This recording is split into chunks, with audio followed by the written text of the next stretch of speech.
Sauf plainte brute, annexe et pièce jointe, acte 3. Nous n'avons rien à cacher, pensez par vous-même. Mettez sur pause pour vérifier ces documents.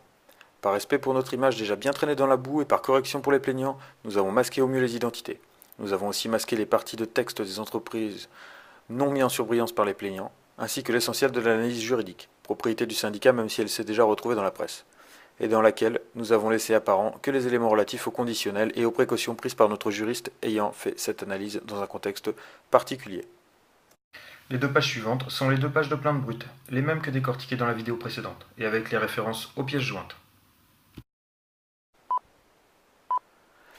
Vous trouverez ensuite l'extrait sur les moyens syndicaux des 3 conventions respectives des accusés avant la fusion. Ensuite, vous trouverez les annexes 0 à 17. Il n'y a pas d'annexe 18 à 22 comme mentionné dans la plainte.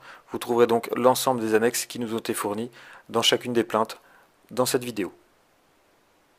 Nous avons sur ce tableau les SOF répertoriés par élu dans les colonnes gauche et droite. Le nom des élus a été volontairement flouté. Notons également que 2 des 5 plaignants figurent dans ce tableau, en zone blanche, avec 0 SOF. A été oublié un plaignant avec un SOF et un élu proche des plaignants avec 3 SOF.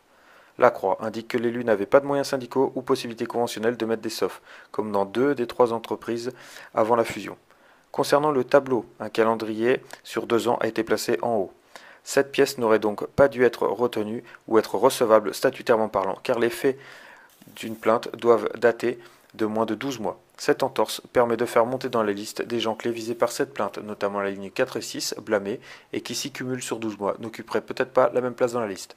Les codes couleurs rouge, orange, blanc et vert ne semblent obéir à aucune logique évidente, car avec 4 SOF, vous pouvez être rouge ou orange. En l'occurrence, avec 4 SOF rouge, vous restez après la conciliation, avec 4 SOF orange, vous êtes relâché après la conciliation. Même cas avec un SOF, vous pouvez être orange ou blanc. En l'occurrence, dans ce cas, le blanc a été également relâché après la conciliation. Les plaintes ont concerné les 17 premiers noms de la liste, soit jusqu'au premier blanc inclus, relâché rapidement comme on vient de le voir. Les sanctions sont les suivantes. Les 3 premiers ont été exclus, les 3 suivants ont été blâmés, les 4 suivants ont été avertis, le rouge du bas, 2e, 4e et 5e orange ont été classés sans suite, sachant que le premier orange, 3e orange et premier blanc proche des plaignants n'ont pas été poursuivis au-delà de la conciliation non effectuée pour l'un d'entre eux, en l'occurrence le 3e orange, qui avec 3 SOF en août est la personne que nous avons retrouvée sur le relevé d'activité figurant en annexe 17. En dehors de ces aspects de gravité induits par ces couleurs, le postulat qu'un SOF égale 4 heures sup est complètement faux, car il ne tient absolument pas compte du seuil de déclenchement des heures sup.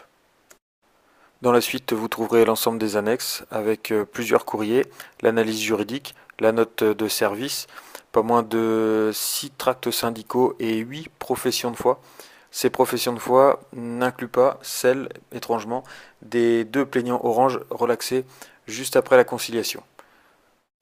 Et pour ceux qui vont regarder la fin de la vidéo à vitesse réelle, une petite musique d'ambiance qui colle très bien à la situation. Nous vous remercions de votre attention et à bientôt.